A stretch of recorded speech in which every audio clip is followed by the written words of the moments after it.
TV Gospel Brasil apresenta Vivendo com Fé. Fique conosco, vamos falar de amor. TV Gospel Brasil. TV Gospel Brasil. Nós vamos falar de fé, amor e gratidão. Fique conosco. Assista agora aqui na TV Gospel Brasil mais uma mensagem impactante para a sua vida. Rádio e televisão, web, Gospel Brasil, sintonia com a verdade de Deus. Aqui nós queremos abençoar sua vida. 24 horas no ar, sintonize.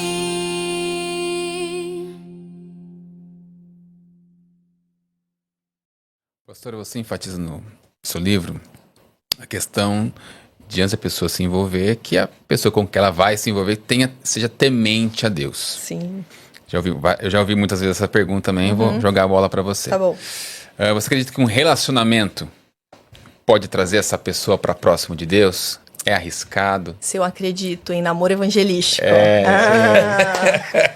Olha, Não, porque ele vai se... é polêmico, né? Porque a pessoa tem uma esperança, né? A paixão, eu costumo dizer que a paixão emburrece. Parece que a pessoa, muitas crenças e coisas que ela tinha convicção, ela, não, flexibiliza, né?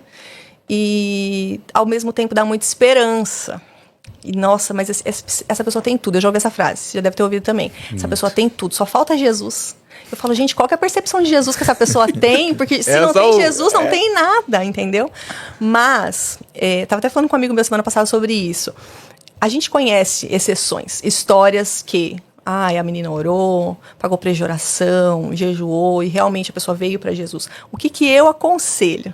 Que não seja durante o relacionamento.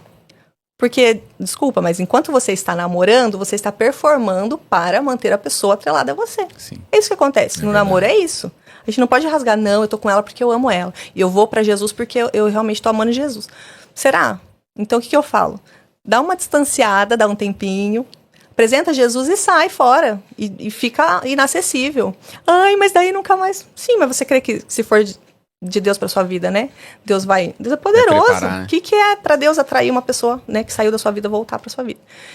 Mas as meninas não têm... Ai, desculpa, gente, tô falando as meninas, mas as mulheres, elas não têm confiado em Deus tanto quanto elas têm medo de ficarem sozinhas. Esse que é o problema. E aí começa a negociar. Não, mas eu acho que vai dar certo e tal. E normalmente, a maioria, a esmagadora das vezes... Não dá certo. O que acontece? Esfria a fé. Esfria a fé da pessoa que era cristã. Porque eu não posso perder esse relacionamento. Se ele me deixar, eu não vou casar. Se ele me deixar, eu não vou ter outro que me ame assim. Então é muito comum de acontecer isso. Muito mais vezes do que dar certo. Cria uma dependência emocional mais em uma pessoa do que em Jesus, né? Uhum. E isso é um perigo também. Eu não costumo aconselhar namoro evangelístico. Eu acho que não funciona. Conheço histórias que deram certo, mas exceção você não ensina. Tipo, mas eu conheço uma que deu certo. Sim, mas você vai pagar para ver? Se a palavra fala para onde que o julgo desigual leva. E eu vejo que na palavra tem conselhos que às vezes as pessoas falam assim, mas isso aqui não é um mandamento. Isso é um conselho. Eu falo, peraí. Você ama Jesus? Se Jesus sussurra, nossa, isso aqui seria bom. Cara, é isso que eu quero viver para mim. Agora, quão perto você tá de Jesus que ele precisa mandar? Não, isso é um mandamento que você tem que fazer. Não, isso é coisa de servo. O filho, aquele que está próximo, que quer agradar o coração do pai, o pai sugeriu alguma coisa, o pai pensou alguma coisa, não precisa mandar. Ele sugeriu, não vai dar boa, o julgo desigual não vai dar boa, porque veja bem, e ele exemplifica, né? Eu amo na palavra que tudo é ilustrado, justamente para que nós, limitados, consigamos entender. Então, se você vai ver o que é o julgo, é uma coisa que se estiver em desequilíbrio, no decorrer do tempo, vai ficar pesado para você. E é isso que a palavra está gritando. Você quer uma coisa que fique pesada? A escolha é sua. E ele deixa a gente escolher, né? Mãos. O livre-arbítrio está aí. Então, muitas pessoas têm escolhido consciente. Você está ciente que você está em julgo desigual? Claro, não é, muitas vezes nem é casamento ainda, né? Às vezes é só no namoro. Mas já pesa. E já é perigoso, porque vai levar a pessoa para... Se a pessoa está namorando, está preparando já alguma coisa para o futuro, né? Sim. Crente não namora só por namorar, né? Não. Espero que você não namore, sabe? Quando eu também casei em santidade também. Me casei com 27 para 28 anos. E minha esposa com 32. Aí, ó, você que acha que você tá parado aí no tempo, fica Idade não tranquilo é aí problema. que idade não é, Isso aí. não é problema, não.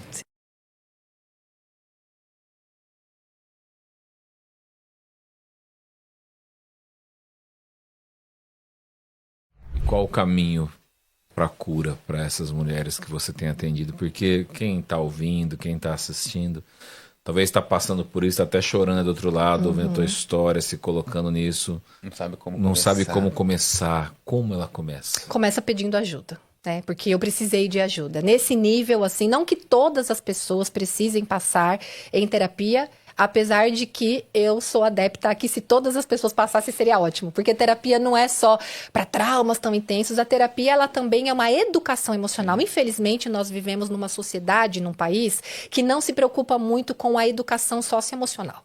Então, a falta dessa educação emocional ali nas escolas comuns, né? Acaba que não faz com que a gente tenha essa habilidade. Hoje a gente vê nas empresas que a maioria das pessoas preferem contratar pessoas que têm uma inteligência emocional do que a inteligência cognitiva. Já foi comprovado que está acima. Mas nós, como crianças, não somos educados dessa maneira. Principalmente quem vem de um contexto comum, de escola pública, como eu. São mais algumas escolas particulares que têm essa abertura. Então, buscar ajuda faz toda a diferença nesse início e também mergulhar em Deus. Então, assim, não é...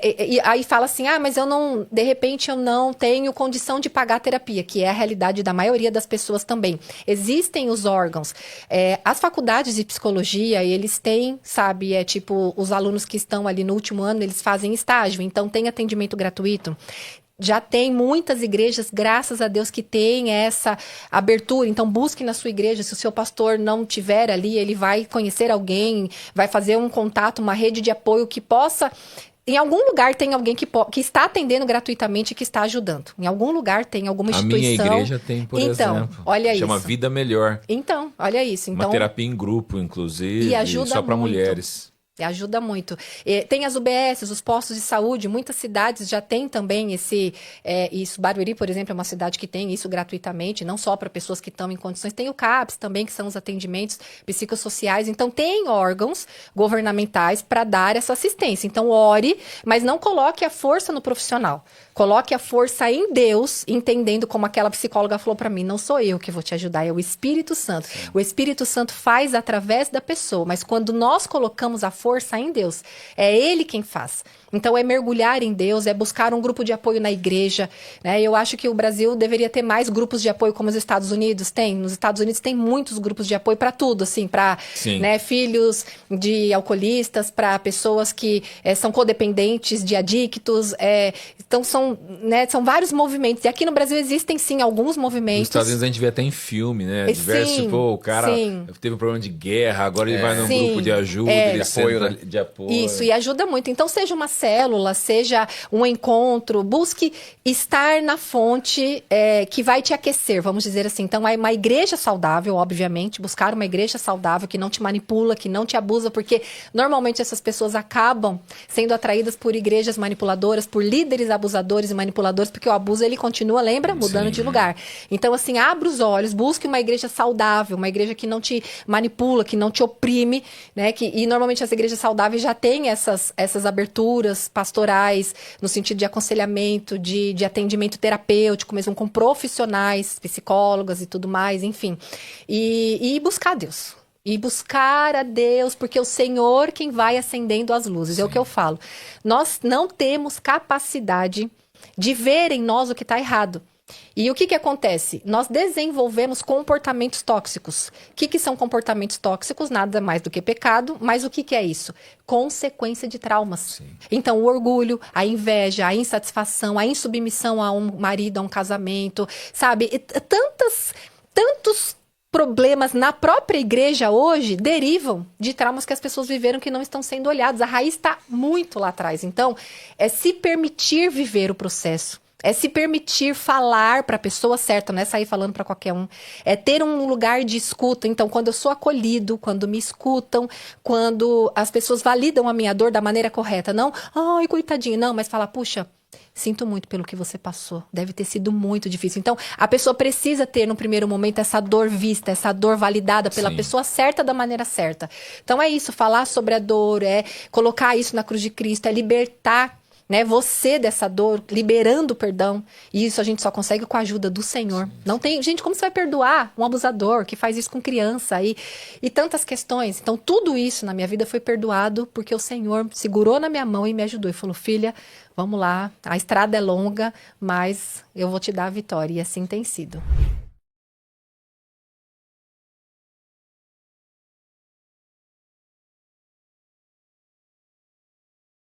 Como é que eu posso fugir da tentação? Nunca esquecer da eternidade. Eu não posso perder o eterno pelo passageiro. Como eu posso vencer a tentação? Primeiro, guardei a sua palavra no meu coração para não pecar contra ti. E segundo, vai ter hora que você vai ter que fugir. A Bíblia manda resistir o diabo, mas não manda resistir o pecado.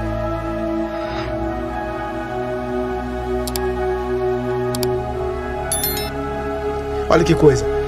O José abriu mão da mulher para ganhar o trono. Hoje as pessoas estão abrindo mão do trono. Entende? Por quê?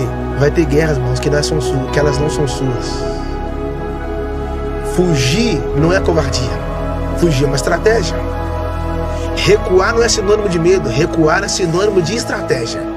Porque uma flecha nunca vai para frente sem antes. Recuar. Me ajuda. Meu Deus. My God. Meu Deus. Às vezes você vai ter que recuar e as pessoas não vão entender. Uai, querido, eu não tô te entendendo, hein? Agora que eu pensei que você ia pra frente, você tá voltando. Só que eles não sabem que o que pra eles é retrocesso, pra Deus é impulso.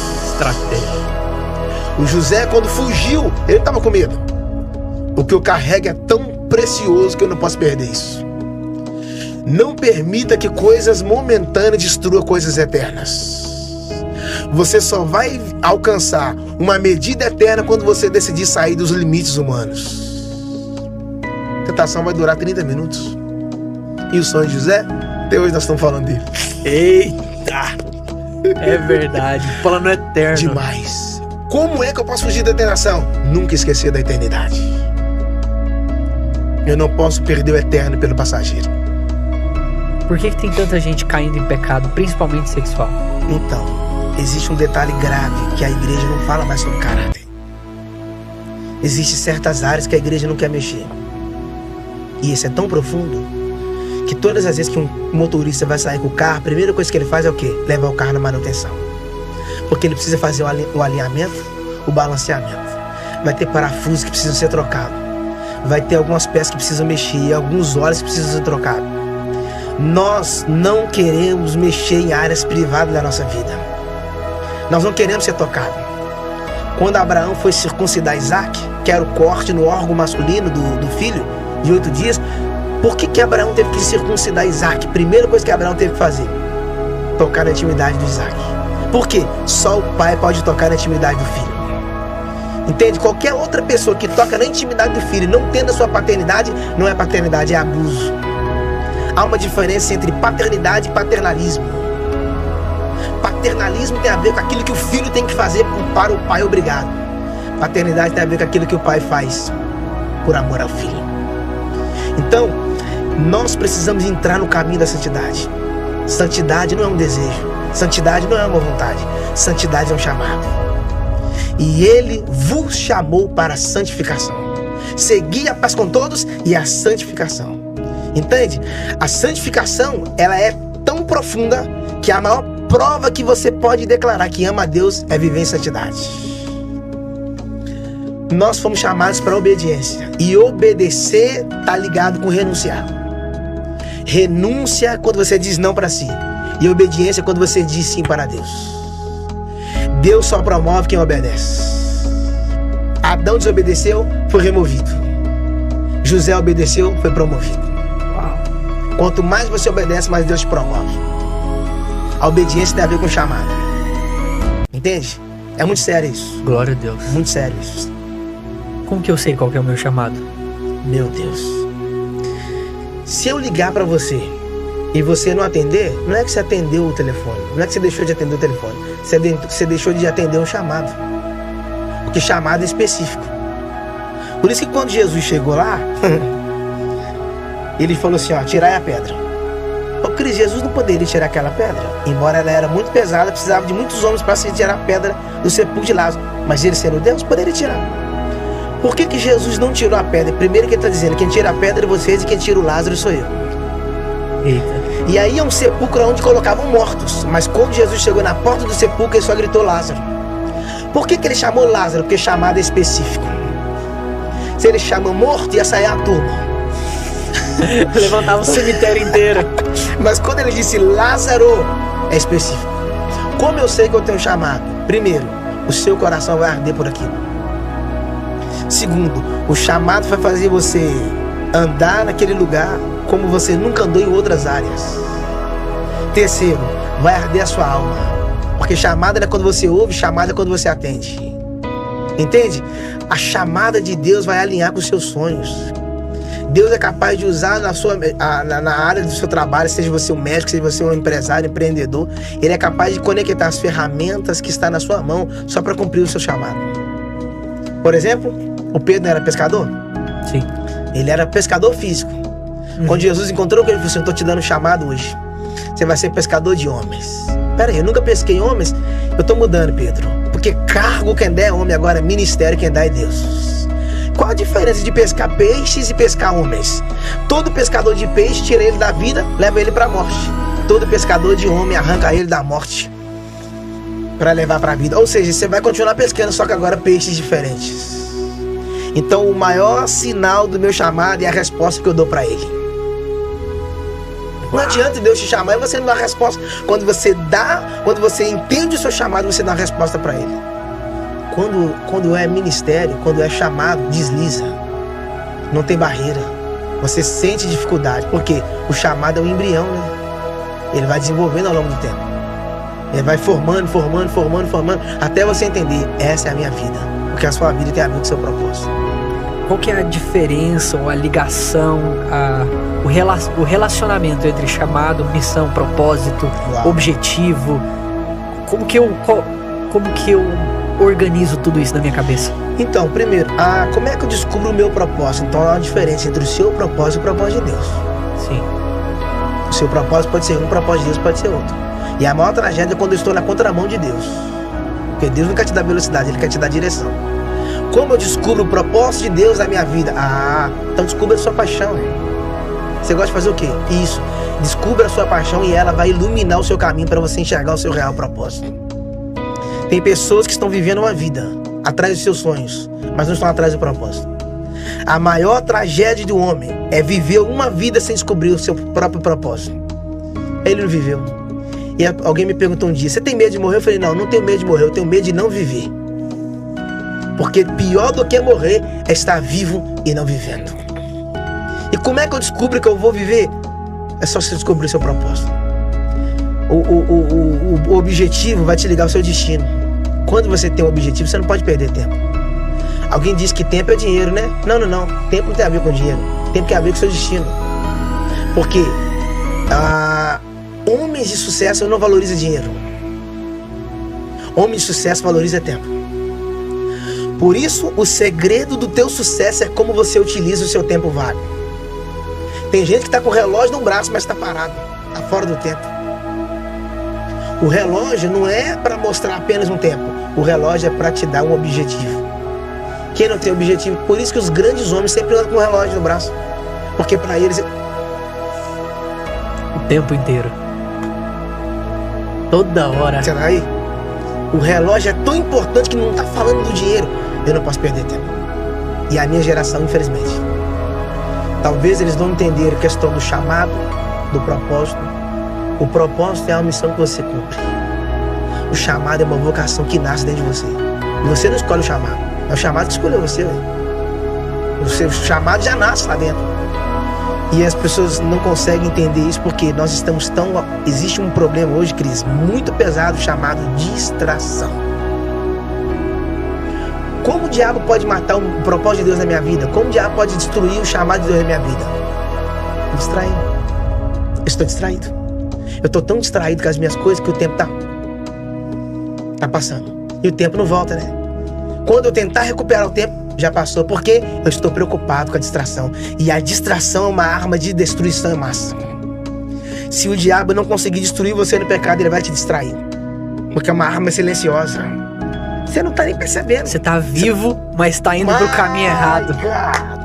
Você tá ali, nossa, eu tô... Porque as pessoas acham que o segredo é ter a agenda cheia. Eles chegam pra mim e falam, irmão, como é ter uma agenda cheia? Eu falei, eu não sei. Porque pra Deus, a agenda não vale nada.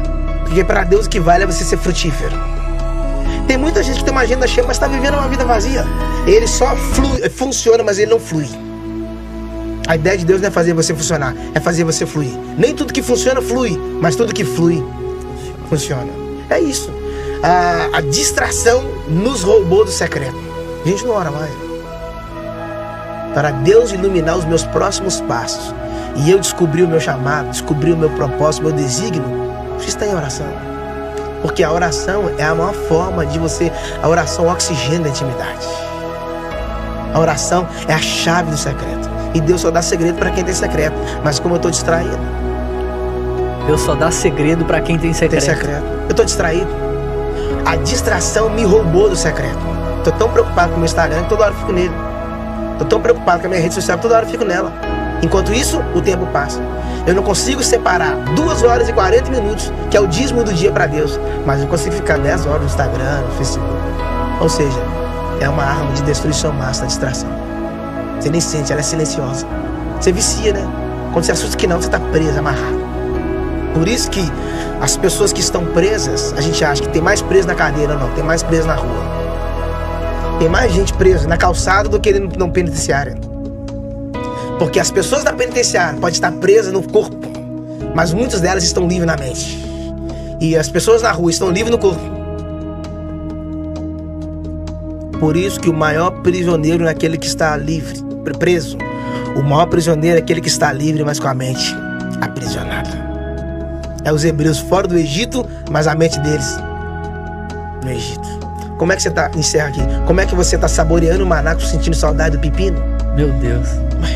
Tem que trocar de paladar? Não, irmão, muda sua mentalidade. Chega a ser bizarro, né? Bizarro. Muda sua mentalidade. Lá no Egito, tudo que você comeu foi faraó que deu, cara. Você tá no deserto, Deus tá trazendo pão, você ainda tá sentindo saudade do Egito? É a sua mente ainda que tá saboreando o Egito. Como é que eu liberto a minha mente? My God. Uau. Essa da mente é... A mente, ela são códigos. Toda fechadura precisa da chave. Por isso, Cris, que você já viu aquela pessoa que você conhece ela a vida inteira, ele é o mesmo cara, de repente do nada a cabelo do cara faz...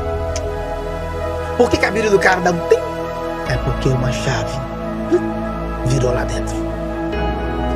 É essa chave que vira lá dentro, é o que Paulo falou em Romanos. A nossa mente precisa ser renovada, transformada. Por que a mente transformada? Porque quando você tem uma mente transformada, as suas ações são modificadas. As suas ações mudam quando a sua mente foi modificada. Por quê? Quando o inimigo entrou no jardim, Deus programou o homem no Éden. Colocou o homem dentro do jardim. Deus programou o homem para ser como ele. O inimigo veio e colocou um vírus. O vírus não é para roubar o computador. O vírus é para implantar o sistema dele lá. O vírus nada mais é para implantar a cultura dele. Então Deus programou o homem, o inimigo foi lá e desprogramou o homem. Deus envia Jesus para reprogramar o homem na cruz. Após a cruz, o homem foi reprogramado para enxergar como ele, pensar como ele, falar como ele e amar como ele. Então, a palavra de Deus é o único meio de transformar a nossa mente. Se a palavra de Deus não mudar sua mente, nenhum outro sistema pode. É o único meio de construir você por dentro para permitir você se reconstruir por fora. Se a palavra de Deus é a chave, a minha mente é a fechadura.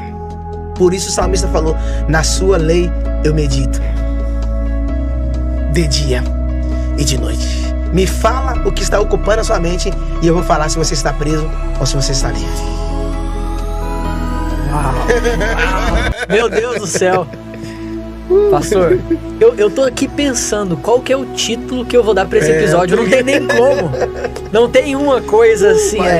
Meu Deus do céu, que bênção. Muita coisa bacana aí. Que bênção. Pastor, como eu te falei, é uma honra te receber aqui. Eu queria muito ter 3 horas de conversa.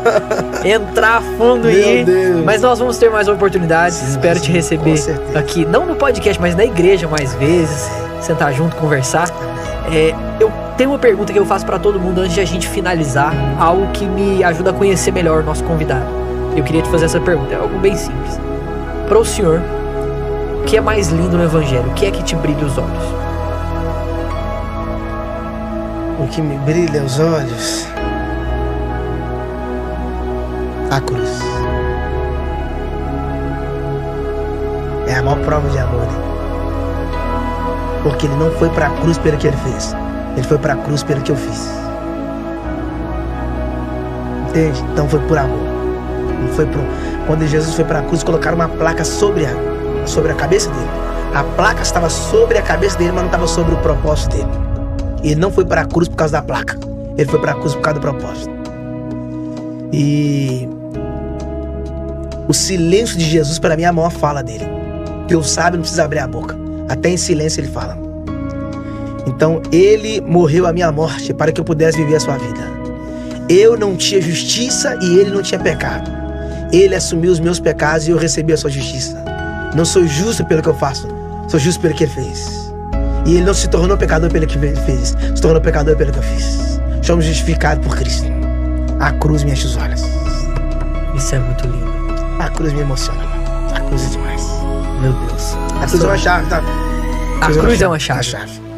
Encerro. Isaías 22, 22. E porei a chave da casa de Davi sobre o seu ombro. E abrirá e ninguém fechará. E fechará e ninguém abrirá. Pera aí. E porei a chave da casa de Davi sobre o seu ombro? Sim. Jesus não é descendente de Davi? É. Mas por que chave no ombro? Chave se carrega na mão, no bolso, na meia, na bolsa. Pois é, quando ele foi pro Gólgota, colocou a cruz no ombro. E detalhe, quando você coloca a fechadura, para abrir a porta tem que colocar dentro de um buraco, não foi? Cavaram um buraco, pegaram a cruz e colocaram lá dentro. Mas abriu o quê? E aí é que tá o detalhe, que em Hebreus 10 diz que foi aberto um caminho novo pelo véu da sua carne. Que Jesus é a porta, né? Então quando colocou Jesus na cruz ali, colocou a cruz pendurada, foi mesmo que o Deus estivesse fazendo assim, ó, deixa eu abrir a porta da graça e deixa eu fechar a porta da lei. Porque pela graça sois salvos. Não vem de vós, é dom de Deus. Glória a Deus, a maior chave da história. Meu Deus do céu. Pastor Jackson Marques, Cara. muito obrigado, muito obrigado. Que isso, foi uma honra te receber, honra é minha. ter esse tempo de mesa aqui com o senhor. Tamo junto sempre. E espero que seja a primeira de muitas vezes. Tamo junto. Valeu, rapaz. Valeu, obrigado. Valeu. E pra você que ficou aqui até o final, eu espero que você tenha gostado. Na verdade, se você ficou aqui até o final, é porque você gostou. Então, eu te agradeço muito, muito obrigado pela sua presença. Te lembrar aí, mais uma vez, curte esse vídeo aqui, compartilha com a maior quantidade de pessoas possível. Pessoas precisam ouvir essa mensagem, ter as suas mentes destravadas pela verdade. E comenta aí pra me provar que você ficou aqui até o final. Pastor, normalmente, pra provar que a pessoa ficou aqui até o final, a gente pede pra ela comentar algum trocadilho, alguma coisa que tenha referência com alguma coisa que a gente falou. Mas eu fiquei tão imerso que eu não pensei em nada. O que a pessoa comenta aí pra provar que ela ficou até o final? Uma frase, uma palavra. Pronto, vamos falar sobre a chave. Qual é a maior chave da história? Pronto, comente aí. Qual é a maior chave da história? Qual é a maior chave da história? E uma perguntinha, qual é a maior chave da história? Que aí a pessoa vai ler o comentário e vai ficar tipo assim, ué, como assim? O que é isso? Vai querer assistir, tá bom? Então, se você assistiu até o final, comente aí. Qual é a maior chave da história? E é isso, tamo junto. Até próxima terça-feira, às 19 horas, e mais um episódio do Fê.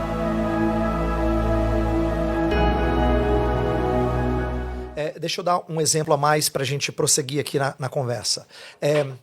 Digamos que a gente esteja conversando com um jovem universitário. E aí ele vai fazer um curso numa federal. Então você já sabe que está carregado de premissas anticristãs. Exato. Aí ele fala para você, ele é sua ovelha, Hugo. Terreno pantanoso. Isso, aí ele fala para você assim, ó, fica tranquilo, pastor. Fica tranquilo, Hugo, que eu tô ligado, na hora que o cara falar lá alguma coisa contra Deus, eu vou ligar o alarme aqui e vou me proteger. O que está acontecendo com esse jovem? Se ele não tiver uma boa formação de cosmovisão, ele acha que só virá alguma coisa danosa quando for explícita. Sim. Então, assim, o professor de uma matéria lá falou, porque esses crentes ficam falando de Deus e que tal. Aí ele liga o alarminho e fala, opa, esse professor aqui eu tenho que ir. Mas o outro professor, que não falou nada explícito contra a fé cristã, ele acha que tudo bem, ele está só formando, ele está recebendo formação profissional. Mas ele não percebe que tem valores, tem conceitos, tem visão do ser humano, da sociedade, do mundo em geral, que entram em choque com a visão de mundo cristã. Então, os reformados, e eu como um membro da igreja presbiteriana, um pastor da igreja presbiteriana, estou tentando trazer um pouquinho do legado da preocupação dos reformados de dizer, cara, a gente tem que pensar de maneira integrada. Eu não posso dicotomizar. Eu não estou só recebendo treinamento profissional na universidade. Eu estou sendo doutrinado em vários aspectos. E a gente vê que isso funcionou tanto que nós vemos a geração que acontece hoje em dia com essa doutrinação que começou lá atrás, por exemplo. Então, a proposta da cosmovisão, de falar de uma cosmovisão cristã, e eu estou falando especificamente a partir do referencial reformado, mas eu estou falando de cosmovisão cristã. Sim. É ensinar as pessoas a serem mais ligadas, mais atentas a esse tipo de percepção, de sutileza. Isso mesmo, Igor. Sutileza, assim, cara, eu preciso aprender a pensar. Eu dou um exemplo bem legal. Então, no livro, inclusive, esse exemplo, que tem a ver com vocês, então eu gosto de usar esse exemplo. O cara pensa assim, nossa, eu vou abrir uma loja cristã. Então, o que para ele é uma loja cristã? Loja cristã toca música evangélica no alto-falante, ele cumprimenta as pessoas com a paz do Senhor, aí ele bota folhetinho na sacola, né, no final. Que a pessoa folhetinho leva. evangelístico. E folhetinho evangelístico. E assim eu digo, cara, que legal, não sou contra nada disso. Só que ele não consegue pensar em lucros a partir de uma visão cristã. Ele não trata funcionários a partir de uma visão cristã. Então ele não pensa em pessoas, em recursos a partir de uma visão cristã. Porque, para ele, pensar de maneira cristã no trabalho é inserir atividade evangelística. Sim. Você está entendendo? Sim. O que está acontecendo aí? Essa pessoa, por ele não ter sido formado numa boa cosmovisão cristã, ele pensa de maneira separada. Eu falo da dicotomia. Pensa de maneira dicotomizada. Para ele, cristã eu inseri um estudo bíblico no intervalo do almoço da segunda-feira. Então é cristão. Eu boto música gospel no falante, então é cristão. Então a minha empresa é cristã. Eu falo, peraí, como assim? Né? Não é só isso. Né?